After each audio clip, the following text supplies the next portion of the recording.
Pozdrav svima i dobrodošli nazad na YouTube kanal Telesporta. Moje ime je Miloš, a mi se danas ponovo družimo na našem YouTube kanalu i pričamo o Crvenoj zvezdi koja je doživjela poraz na gostovanju Barceloni u popularnoj dvorani Blaugrana rezultatom 86:81.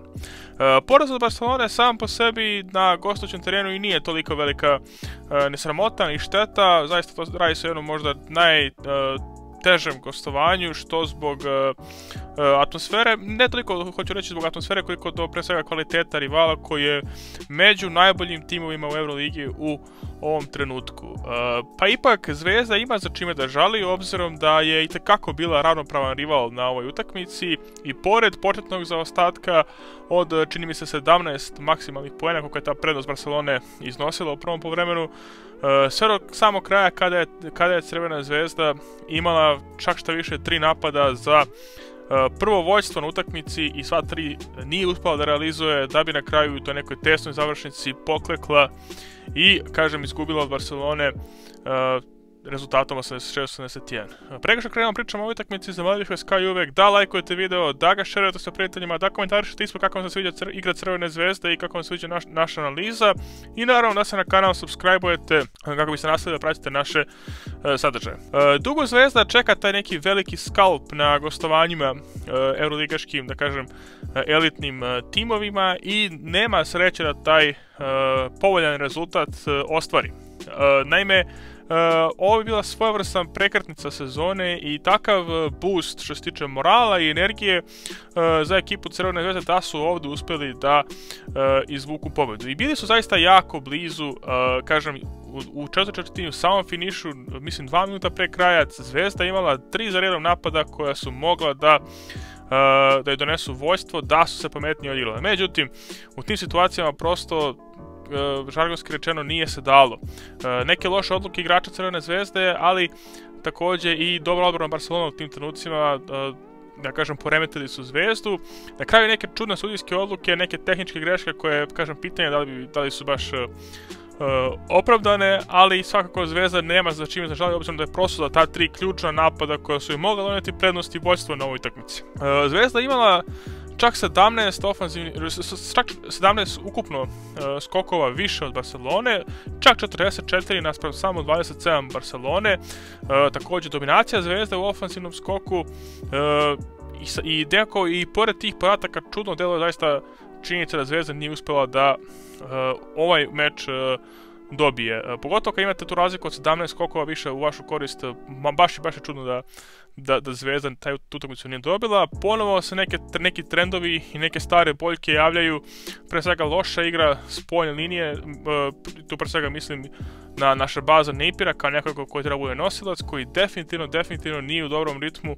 U ozbiljnom kanalu forme je baza Napier toliko da je čak šta više sada više šteti ekipi nego što zapravo dobrog donosi. U njegovom izostanku morao je da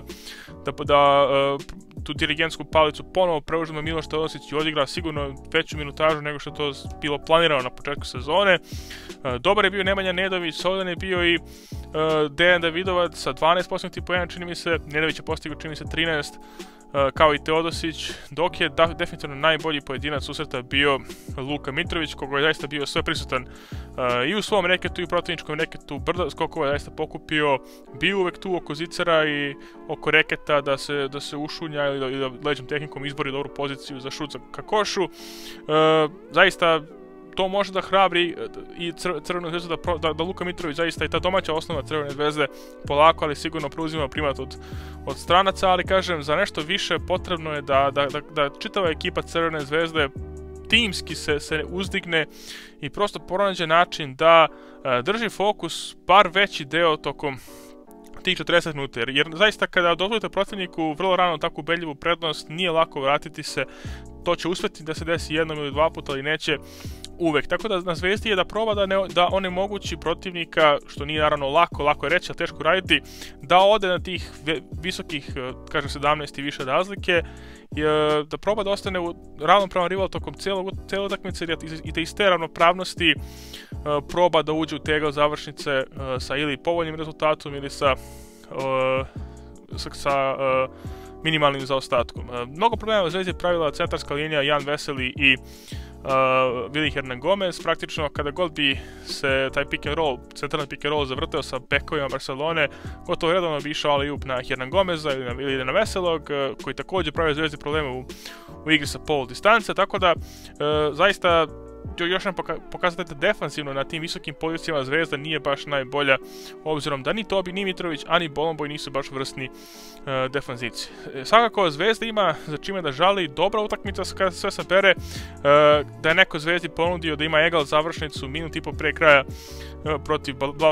protiv Barcelone u Blaugrani, sigurno niko malo ko bi verovao i svi bi obe ručke prihvatili taj ishod, tako da nije se Zvezda obrukala, dosta ima pozitivnih stvari za pohvaliti, ali ono što ne valja jeste još jedan poraz u toj nekoj neizvesnoj završnici i još jedan praktično onako prilično bolan poraz kad se uzme u obzir kako se to sve odvilo, tako da sigurno će ovo biti na umu igrača Crvene Zvezde neko vrijeme. Ajde pogledamo malo akcije da imamo šta se zapravo desilo na terenu. Ponajveći problem Crvene Zvezde jeste zapravo igra Shabazza Napiera. Evo ovdje među prvim napadima Zvezde na ovom susretu nonšalantnost, prosto nemam drugu reč da upotrebim za ovo što igra. Evo ovdje recimo ulazi playmakera, pick and roll ovdje prosta radnja generalno govoreći sa Bolomboyem. Bolomboy ovdje slipuje, međutim ovaj pas je zaista očajan za Bolomboya. Posled koji je postao poprilično viralan na društvenim mrežama, a iskreno i opravdano, jer ovo zaista ne može da se desi u nekom profesionalnom timu, pogotovo kada ste igrač koji je plaćen koliko je plaćen i doveden s tom ulogom s kakvom je Shabazz Napier doveden. Evo ovdje, na što mislim ovdje, Satoranski ulazi playmakera, pick and roll ovdje to je lažni pick and roll sa Brinesom, ovdje vratno neka miskomunikacija između Nedovića i Brinesa, ali pogledajte ovo nezalaganje, da pušta ovdje Napier Satoranskog, Satoranski prolazi pas za Kalinića, Kalinić pogađa trojku. Zaista ovo je nedopustiv, zaista nemar Napiera i vratno je bila neka miskomunikacija sa Nedovićem, ali opet zaista takav nemar i ovlaš, određena defanzivna rotacija zaista jeste skandalozna. Evo napada Barcelone koje sam izdvojio u prvoj četvrtini. Barcelona isto igra jako lepu košarku, generalno govoreći, dosta više, da kažem, opuštena neka igra, Grimao nema neke striktne, da kažem, setove u napadu, više je to neka free-flowing košarka sa dosta pick and roll igre i inside-out košarke, zavisnosti od match-upova koje igrači imaju i koje savršeno dobro prepoznaju, zaista. Evo u ovoj situaciji prepoznata ovdje situacija da će ovdje nakon ovog pika između Abrinesa i Veselog ovdje ići preuzimanje, ovdje rotacija Zvezde da Davidovac ipak preuzima Veselog, a ne Nedović. Ovdje će se ići na Veselog jer se smatra da je to ponajbolji matchup koji trenutno Barcelona ima, dakle prepoznavanje igre. Ovdje pin ovdje za Veselog, loša ovdje reakcija Nedovića, zaista nema potrebe da juri da Silvu skroz gore visoko. Ovdje low pass i Veseli lagano polaže na obruč. Zvao je timeout Janis Sferopoulos i odmah uveo igru Miloša Teodosića, a rezultat je dosta poboljšana igra Crvene Zvezde, generalno govoreći kroz to prvo poluvrijeme. Ovdje Teodosić sa loptom, ovdje pick and roll sa Bolomboyem, odbija ga Miloš Teodosić, ide na suprotnu stranu, dakle rejectuje taj pick sa Bolomboyem, prolazila Provitalo ovdje i sjajna finta, ali pogledajte, finta dodavanja na Satoranskog i izlači do koša Miloš Teodosić. Ponovo propusti Shabazza Napiera koji su zaista štetili Zvezdi. Evo ovdje Kalinić ulazi playmakera, ide blokada za izlaz ovdje Jokubaitis i ovdje nepostrebno, kažem, kockanje Shabazza Napiera, zaleće se ovdje promašuje, odmah višak u polju, 5-4 u suštini. Jokubaitis jedan prepoznaje ovdje da je Hernan Gomez sam, Hernan Gomez pogađa dugu dvojku. Miloš Teodosić je definitivno najbolji forward od svih zvezdinih playmakera, u to nema prosto sumnje. Ovdje evo njegove minijatura, ovdje izlazak iz bloka, zalama ovdje Teodosić u tu curl kretnju, međutim nije uspio ovdje napraviti prednost, izbacuje za Tobija koji možda mogao čak i da šutne, međutim nije slučaj za tako nešto. I dobro uručenje za Teodosića i pogledajte ovo, sjajan pregled, ovdje imao kao opciju Tobija, na to je zapravo poleteo ovdje Jabari Parker da to zatvori, međutim ovdje ostavio iza sebe Dejana Davidovca koga je vjerovatno samo Miloš video ovdje i sjajan pad za Davidovca na lagano polaganje. Ono što je poražavajući podatak jeste da je u prvih 10 minuta igre Crvena Zvezda imala samo jedan jedini napravljeni faul. U ovoj situaciji, nakon promašaja Tobija, skill loptu Jabari Parker i ovdje mora se pravi faul. Ovdje Iago dos Santos mora da napravi faul da bi spriječio kontru, on to ne čini, ovdje pušta Jabarija Parker, ali sudije prosto nisu mislili da je dovoljan kontakt i Parker do kraja pogađa u tranziciji i polaže loptu u koš. Ovim posljedom se Barcelona odlepio na maksimalnih plus 17 koje je imala na ovoj utakmici tokom prvog poluvremena. Ovdje Jokubaitis u piku sa Hernan Gomezom, španski pick and roll ovdje gdje zapravo Brizuela lovi Hernan Gomezom čuvara koji je Ognjen Kuzmić. Međutim ovdje u prvoj liniji zakazuje Shabazz Napier opet gore, da ga poprilično lako obilazi ovdje Jokubaitis do samog koša, vrlo mekan faul i pogodak uz dodatno slobodno bacanje koje Jokubaitis realizuje i ide Barcelona kaže na plus 17. Zvezda se zaista borila i na kraju izborila u situaciji, da dođe u situaciju da bude ravnopravan rival i da prosto može traži pobjedu. Evo kako je to izgledalo sredinom treće četvrtine. Ovdje Satranski u pick and rollu sa Kalinićem, ovdje je dobra reakcija Dejana Davidovca koji seče ovdje loptu, otvara tranziciju, dobro kontroliše loptu, ovdje izbjegava Laprovitolu, pušta pas za Nedovića koji je bio trailer i Nedović pogađa kao taj sekundarni trailer trojku koja smanjuje vođstvo Barcelone.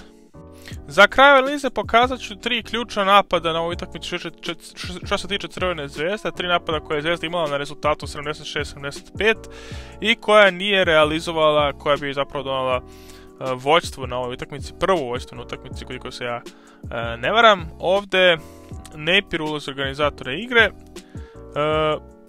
očigledno ideja da se ovdje napravi izolacija, pick and roll ovdje će sad uslediti sa Bolombojem, koristi ga Napier, dobija switch koji je želeo, međutim ovdje sidestep ne pogađa, čak što više vrlo neprecizno i to je prvi neiskorišćen napad Crvene zvezde.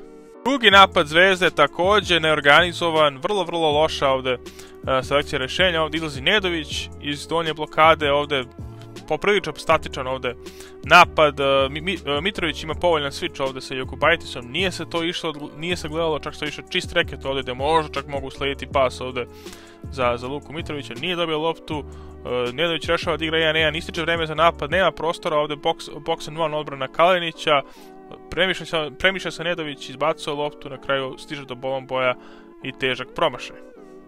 I za kraj taj treći ključni napad, ne nužno za redom, iako pogrešno sam najavio u prošlom klipu da ću pokazati 3 za redom napada, nisu baš za redom, ovaj napad koji hoću da istaknem je nešto kasnije usledio. Ovdje Napier, ta lažna blokada sa Teodosićem, idalo to da Teodosić ali u toj nekoj flare blokadi, međutim Teodosić pravi grešku, prosto Teo je puno, uplašio se blokade i napravio duplu loptu u suštini. Zaista Zvezda mora da poradi na boljem prosto game managementu u tim nekim kriznim situacijama, nije ovo prvi put da se dešava i košta definitivno ovu Zvezdu, a u brutalnoj konkurenciji u Euroligi zaista takvi propusti se ne praštaju.